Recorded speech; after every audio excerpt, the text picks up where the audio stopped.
कोई जनरल की लड़की होगी, हाँ। उसको कोई ओबीसी और एससी एसटी का लड़का जाकर अगर ये कह देगा कि हम तुमसे प्यार करते हैं और वो जनरल की लड़की ने डिनाई कर दिया, तो वो ओबीसी एससी एसटी का लड़का उसके खिलाफ कंप्लेन कर सकता है। आर्टिकल 14 की बात, इक्वलिटी की बात की जाती है, क्या वह भी जेंडर बायस्ड हो गया है? क्या वह भी कास्ट बायस्ड हो गया है कि सिर्फ पर्टिकुलर कास्ट के लिए वो इक्वलिटी का सिद्धांत होगा? क्या डॉक्टर भीमराव अंबेडकर ने, जिन्होंने इतने अच्छे संविधान को बनाया है, वो चाहते थे कि ये समाज बटे और आपस में ही कटे? जैसे यादव लोग होते थे तो हम लोग को कहते थे कि अरे इसकी बुद्धि 12 बजे के बाद खुलेगी। अब इतना ही कहने पे वो केस भी करा सकता है, आपको रिस्ट्रिकेट भी करा सकता है, आपको जेल भी भिजवा सकता है। आप देश को विश्व गुरु बनाने चले हैं, ऐसी मानसिकता और ऐसी सोच लेकर कभी नहीं बनेगा भारत विश्व गुरु अगर ऐसी ही सोच रहेगी। नमस्कार, मैं आकाश कुमार, स्वागत है आपका हमारे चैनल TNN वर्ल्ड पर। जनरल कैटेगरी के दिन पे दिन परेशानियां बढ़ती जा रही हैं। यूजीसी के नए नियम कुछ इस तरीके से आए कि जो SC ST OBC के लोग हैं वो एक गुट में और जनरल वाले एक गुट में।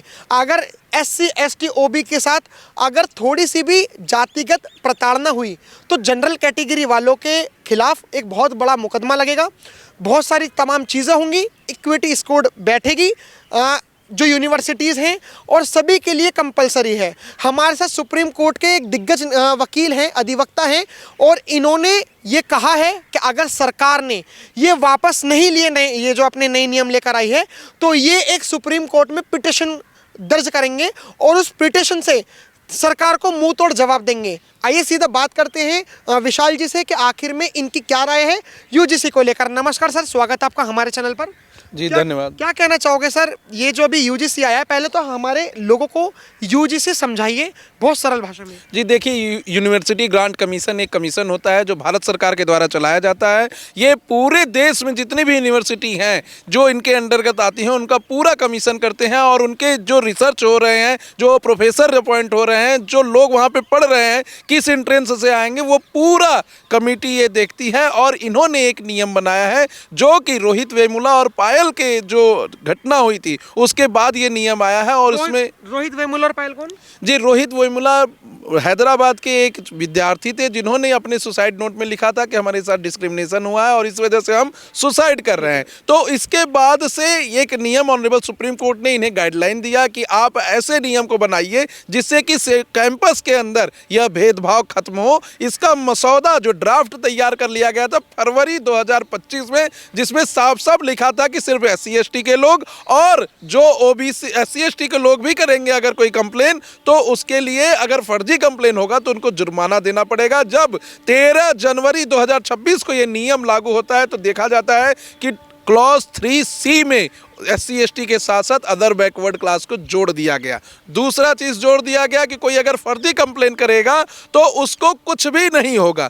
तीसरा चीज़ जोड़ दिया गया कि कोई भी व्यक्ति जो OBC SC ST समुदाय से है, क्लॉज सेक्शन 8 में क्लॉज A क्लॉज B, वो टोल फ्री नंबर पर फ़ोन कर सकता है, टोल फ्री नंबर पर मैसेज कर सकता है, व्हाट्सअप मैसेज कर सकता है, ईमेल मैसेज कर सकता है, टेक्स्ट मैसेज कर सकता है और कह देगा कि हमारे साथ ये डिस्क्रिमिनेशन हुआ। उसकी आइडेंटिटी नहीं क्लोज की जाएगी, डिस्क्लोज की जाएगी और उस जनरल के व्यक्ति को जेल भी भेजा जा सकता है इस केस में। तो कहीं ना कहीं आपको कोई प्रूफ नहीं देना है। आप अगर फर्जी कंप्लेन करते हैं तो आपके ऊपर कोई जुर्माना नहीं होगा, कोई जेल नहीं होगा। आप अगर जनरल कम्युनिटी से हैं तो OBC और SC ST के लोग आपके ऊपर डिस्क्रिमिनेशन का फॉल्स चार्ज भी लगा सकते हैं, जो कि against the principle of article 14 जो इक्वलिटी की बात करता है वो है। और इसमें जो हम लोग पिटीशन लगाने वाले हैं अंडर आर्टिकल 32 लगाने वाले हैं, क्योंकि बहुत सारे बच्चे हमारे पास आए हैं जो यह कह रहे हैं कि उनके राइट्स का वायलेशन है। जब आप article 14, article 15, article 16, article 19, article 21 को देखेंगे तो साफ साफ कहा गया है कि किसी के साथ कोई भी डिस्क्रिमिनेशन लिंग, जाति, धर्म और नस्ल के भेद पर नहीं होना चाहिए, जो कि यहाँ पर दिख रहा है। आप कैसे यह डिस्क्रिमिनेशन कर सकते हैं किसी एक जनरल के पुरुष और महिला के साथ कि वो की कंप्लेन नहीं करा सकती OBC और SC ST के खिलाफ। कोई जनरल का व्यक्ति अगर दोषी होता है कि डिस्क्रिमिनेशन होती है, जातिवाद होता है, तो वो किसके पास कंप्लेन करना चाहे। दूसरी चीज इसमें जो सबसे बड़ी खामी मुझे देखने को लगी है कि कोई भी आदमी कहीं से भी फर्जी कंप्लेन आपको करा सकता है। कमेटी के अंदर जो बैठेंगे वो OBC और SC ST और महिला के लोग बैठेंगे, उस कमेटी में जनरल का कोई नहीं होगा। और अगर उन्होंने कॉग्निजेंस ले लिया कि इसमें FIR दर्ज होना चाहिए, इसको जेल जाना चाहिए, तो वो वही स्कूल से ही, कॉलेज से ही आपको जेल भी भेज देंगे। चौथी चीज कि अगर सरकार मान ही ली कि अदर बैकवर्ड क्लास है, तो फिर ईडब्ल्यूएस इकोनॉमिकली वीकर सेक्शन को इसमें क्यों नहीं रखा गया? यानी कि आप अपने दिमाग में पूर्वाग्रह से ग्रसित हैं कि जितने भी सामान्य वर्ग के लोग होंगे वही सिर्फ डिस्क्रिमिनेशन कर सकते हैं और लोग डिस्क्रिमिनेशन नहीं कर सकते हैं। इसके लिए मैं याद दिलाना चाहूं, ऑनरेबल सुप्रीम कोर्ट का एक जजमेंट है Subhash versus state of Maharashtra, जिसमें साफ साफ ऑनरेबल सुप्रीम कोर्ट ने कहा है कि SC/ST एक्ट का मिसयूज हो रहा है। इसमें लोगों को सामने आना चाहिए, अपने सुझाव देने चाहिए और ऐसे मिसयूज को रोकना चाहिए। इसी पर लखनऊ हाई कोर्ट ने भी एक महिला को 3 साल की सजा भेजी थी, क्योंकि उसने एक पुरुष के ऊपर फर्जी केस कराया था SC/ST एक्ट का। ऑनरेबल कर्नाटक हाई कोर्ट ने भी कहा है कि SC/ST एक्ट के मिसयूज को रोकना चाहिए, क्योंकि बहुत भारी संख्या में ऐसे केसेस फाइल हो रहे हैं जिसका कोई वैलिड लीगल क्वेश्चन नहीं है। अब मैं आपसे कुछ क्वेश्चंस करूंगा और ये आप जितने भी तमाम लोग देख रहे हो, अब ये देखना वीडियो इसलिए बहुत ज़रूरी बन जाता है कि अब जो मैं सवाल करने जाऊंगा वो बहुत रिलेटेबल सवाल करने जाऊंगा। मान के चलिए कि मैं अभी थोड़ी देर के लिए जनरल का व्यक्ति बन जाता हूँ और कोई एक अदर व्यक्ति OBC SC/ST का व्यक्ति बन जाता है। मान के चलो कि मैंने कोई जाति सूचक शब्द नहीं बोला किसी को, मेरी किसी से आपस में लड़ाई होगी, मेरी आपस में आपसे ही लड़ाई हो गई, तो अभी तक तो मेरी लड़ाई आपकी लड़ाई एक मुंह रूठने वाली थी। लेकिन यदि मैं जनरल से हूँ और आप OBC SC/ST से हो और मैं जातिवाद मेरे अंदर नहीं भरा हुआ, मैं एक बहुत शरीफ व्यक्ति हूँ, मैं बस पढ़ने लिखने में ही हूँ, आप मेरे से किस तरीके से बदला ले सकते हो?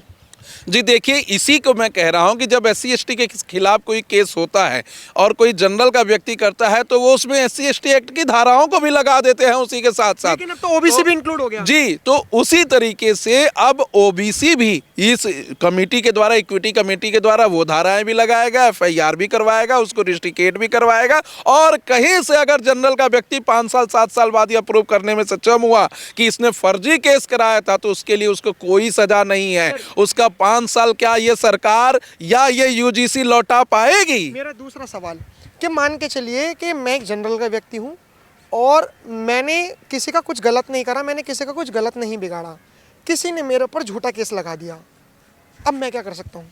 जी, जब जनरल के व्यक्ति के खिलाफ कोई झूठा केस लगा देगा तो 30 दिन के अंदर कमेटी बनेगी, कमेटी उसका निस्तारण करेगी और आपको अगर पाया गया कि आपने ऐसा किया है तो आप उसको चैलेंज कर सकते हैं बिफोर द कोर्ट। लेकिन चैलेंज करने के लिए भी आप क्या करेंगे, क्योंकि उसने बस स्टेटमेंट दिया है। जैसे SC/ST एक्ट में जैसे 16 साल के 18 साल के नीचे महिलाओं के पॉक्सो के केस में सिर्फ स्टेटमेंट ही पर्याप्त होते हैं, कोई एविडेंस नहीं देना पड़ता है, तो उस स्टेटमेंट में भी आप कोर्ट में जाकर क्या प्रूव करेंगे कि किसके सामने और किसके सामने नहीं मैंने कहा है। एक मिनट, आप ये कह रहे हैं कि मान के चलिए अगर मेरे साथ अगर कुछ गलत हुआ, मेरे को मतलब नहीं है किसी से भी, अगर मेरे दोस्त भी है तो SC/ST OBC सब है, मान के चलो आपने कहा कि ट्रायल होगा और उसमें एक इक्विटी स्कोर देखेगी जी, तो इक्विटी स्कोर में कोई जनरल का व्यक्ति होगा जो मेरी बात सुन पाएगा? नहीं, कोई जनरल का व्यक्ति नहीं होगा, सिर्फ मतलब OBC SC/ST के लोग मतलब ये होंगे। वक्फ बोर्ड की तरह, जैसे उनका एक अलग ट्रिब्यूनल था, एक अलग कोर्ट है, सिर्फ सब मुसलमान हैं और कोई नहीं है, इस तरीके से SC/ST OBC और PWD में ही कोई जी देखिए, इसी पर मैं कहना चाहता हूं कि कॉलेज के टाइम में हम लोग भी थे कॉलेज में, तो बहुत सारे ऐसे OBC और जाट समुदाय के लोग थे जिसमें हम लोग कहते थे कि OBC जो जैसे यादव लोग होते थे तो हम लोगों को कहते थे कि अरे इसकी बुद्धि 12 बजे के बाद खुलेगी। अब इतना ही कहने पे वो केस भी करा सकता है, आपको रिस्ट्रिकेट भी करा सकता है, आपको जेल भी भिजवा सकता है। आप जब कोई बात विचार करेंगे, कोई आपस में परामर्श करेंगे, उसमें भी उसको कोई बात बुरी लग गई तो वो आपको जेल भिजवा सकता है। मेरा एक सवाल और, क्योंकि मैं बहुत प्रैक्टिकली सवाल कर रहा हूँ। JNU में नारे लगते हैं कि तिलक तराजू और तलवार, इनको मारो जूते 4, या फिर ब्राह्मण बनिए ठाकुर चोर, बाकी सारे DS4, या फिर नारे लगते हैं कि ब्राह्मण बनिए भारत छोड़ो।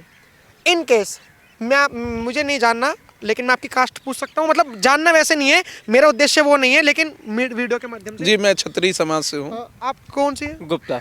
आप बनिए कम्युनिटी से जी हो। जी। मान के चलिए कि अगर ब्राह्मण ठाकुर बनियों को भारत छोड़ने वाली बात या कुछ गलत तरीके से जातिवादी नारे लगाए और अगर आपने डिफेंड करा कि आप मुझे ऐसा क्यों बोल रहे हो, सिर्फ आपने ये बोला उन लोगों से कि आप हमें भारत से निकालने की बातें क्यों कर रहे हो, आप विदेशों के लिए ऐसे क्यों बात कर रहे हो कि हम विदेशी हैं ये वो, तो भी केस लग जी, सकता है? तो भी लग सकता है। ये लोग मतलब आप अपने आप को ये कह रहे हो कि हम नहीं है चोर, हम नहीं छोड़ेंगे भारत, तब भी केस लग जाएगा आप पे? इससे भी वर्ष मैं बता रहा हूँ, ये तो लगेगा ही, इससे भी बुरा मैं बता रहा हूँ, अगर कोई जनरल की लड़की होगी, हाँ। उसको कोई ओबीसी और एससी एसटी का लड़का जाकर अगर ये कह देगा कि हम तुमसे प्यार करते हैं और वो जनरल की लड़की ने डिनाई कर दिया, तो वो ओबीसी एससी एसटी का लड़का उसके खिलाफ कंप्लेन कर सकता है। उसके लिए कोई स्टेटमेंट नहीं देना पड़ेगा, कोई प्रूफ नहीं देना पड़ेगा, कोई एविडेंस नहीं देना पड़ेगा। तो अब बच्चियां कहाँ सुरक्षित हैं? आपको ऐसा कानून बनाना चाहिए था जो इरिस्पेक्टिव ऑफ कास्ट हो, जनरल हो, ओबीसी एससी एसटी हो, सबके लिए एक समान हो। किसी के साथ भेदभाव हो तो वो जा सके, कंप्लेन कर सके, और उस कंप्लेन करने के बाद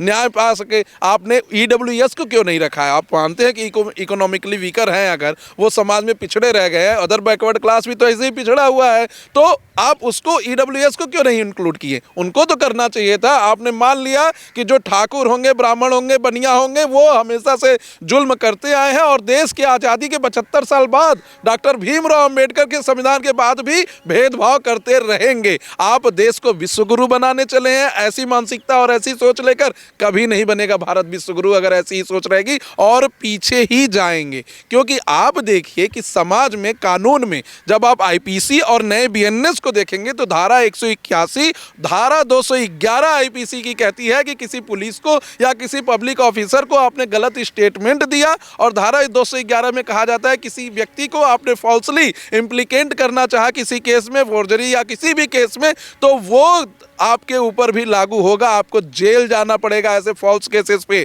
अब वो बीएनएस में धारा 211 218 हो गई है, यानी आप आईपीसी की बात को बीएनएस में लेके आते हैं क्योंकि आप मानते हैं कि मिसयूज हो रहा है, लेकिन आप यूजीसी में लागू नहीं करते हैं मिसयूज के लिए, क्योंकि आप यह समझ चुके हैं कि बस जनरल का व्यक्ति है तो वो गलत करेगा ही। सर क्या कहना चाहोगे, अभी ये जो यूजीसी के नए नियम आए हैं, मतलब ये तो बायस्ड हो गए एक तरीके से?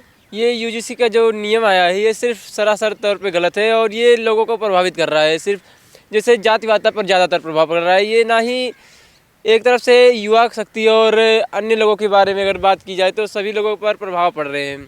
युवा अपनी पढ़ाई छोड़ रहे हैं और अलग अलग तरह के कार्य कर रहे हैं, जिससे पढ़ाई पे स्तर काफ़ी गिर रहा है। हमारी तरफ से जो दिखाई दे रहा है, शिक्षा पर बहुत ही प्रभाव पड़ रहा है। तो अब मेरा एक आखिरी सवाल आपसे है, आखिरी सवाल मेरा टीएनएन वर्ल्ड की ऑडियंस से है कि जो हम लोग या आप लोग, जितने भी आप लोग देख रहे हो राष्ट्रवादी लोग, आप लोग कहते हो कि जेएनयू में नारे लगते हैं कि ब्राह्मण बनिए भारत छोड़ो, ये एक देश विरोधी नारे हैं। भगवानों को गाली दी जाती है, ये देश विरोधी नारे हैं। जो भारत के टुकड़ों में से नॉर्थ ईस्ट को काट कर दिखाए जाते हैं वो देश विरोधी चीज़ें हैं। तमाम देश विरोधी चीज़ें, जाति सूचक शब्दों को लेकर हम कह देते हैं कि ये लोग देश विरोधी हैं। तो अगर जेएनयू के लोग अगर ये बोल रहे हैं, नारे दे रहे हैं, तो वो देश विरोधी हो गए। लेकिन सरकार तो ऐसे कानून लाकर इम्प्लीमेंट कर रही है कि जिससे जनरल कैटेगरी वाले पढ़ ही ना सकें, बल्कि अगर जिनके पास पैसा हो वो विदेश चला जाए और विदेश में शिफ्ट हो जाए। तो ये तो ऑटोमेटिक एक जेनोसाइड है, कानूनों का जेनोसाइड। जैसे 1990 में कश्मीर में बल के प्रयोग पर जेनोसाइड कराया गया, आज कानून के आधार पर जेनोसाइड कराया जा रहा है। देखिए, मुझे लगता है सरकार से मानवीय भूल हुई है। ऑनरेबल सुप्रीम कोर्ट के गाइडलाइन को गलत तरीके से इम्प्लीमेंट किया गया है। सरकार जगेगी और समय रहते ही इसको वापस ले लेगी। दूसरी बात मैं कहूँगा कि यही वो सरकार है जो यूनिफॉर्म सिविल कोड की बात करती है कि सब समाज के लिए एक कानून होना चाहिए। तो क्या ये एक कानून है? यही वो सरकार है जो कम्युनल बिल का विरोध करती है। तो क्या ये विरोध अब इसका नहीं होना चाहिए? यही वो सरकार है जिसके आदरणीय पूर्व मुख्य प्रधानमंत्री श्रद्धेय अटल बिहारी वाजपेयी जी कहते हैं, हिंदू तन मन हिंदू जीवन, रग रग हिंदू मेरा परिचय। तो क्या यह सरकार बताना चाहती है कि सिर्फ आप क्या करोगे? मेन सवाल है, सुप्रीम कोर्ट ये रहा, सुप्रीम कोर्ट के वकील हैं आप क्या करोगे अगर सरकार ने नहीं सुना? जी, मैं सभी अभ्यर्थियों को या पढ़ने वाले बच्चों को बताना चाहता हूं कि कई सारे ऑनरेबल सीनियर एडवोकेट से मेरी बात हुई है। इसमें हम लोग रीट पिटीशन फाइल करने वाले हैं। अगर ये यूजीसी को 26 तारीख तक हम लोगों ने अल्टीमेटम दिया है, अगर ये रोल बैक नहीं करते हैं तो इसमें before the honourable Supreme Court एक writ petition under article 32 file होगी। और यह हम लोग मांग करेंगे कि जो आर्टिकल 14 की बात, इक्वलिटी की बात की जाती है, क्या वह भी जेंडर बायस्ड हो गया है? क्या वह भी कास्ट बायस्ड हो गया है कि सिर्फ पर्टिकुलर कास्ट के लिए वो वो इक्वलिटी का सिद्धांत होगा? क्या जो आर्टिकल 21 के अंतर्गत फेयर ट्रायल की बात की जाती है, जिसमें फॉल्स केस कराने वाले को भी जेल की सजा होती है, क्या वह भी बायस्ड हो चुका है और वो जनरल के लिए नहीं है? क्या डॉक्टर भीमराव अंबेडकर ने, जिन्होंने इतने अच्छे संविधान को बनाया है, वो चाहते थे कि ये समाज बटे और आपस में ही कटे? क्या समाज में और आज के परिवेश में सामान्य वर्ग के बच्चों को पढ़ने का अधिकार, नौकरी करने का अधिकार, प्रमोशन पाने का अधिकार नहीं रह गया है? क्या हम सिर्फ ऐसे ही दब के जिए जैसे कि हमें दबाया जा रहा है पिछले 75 सालों से?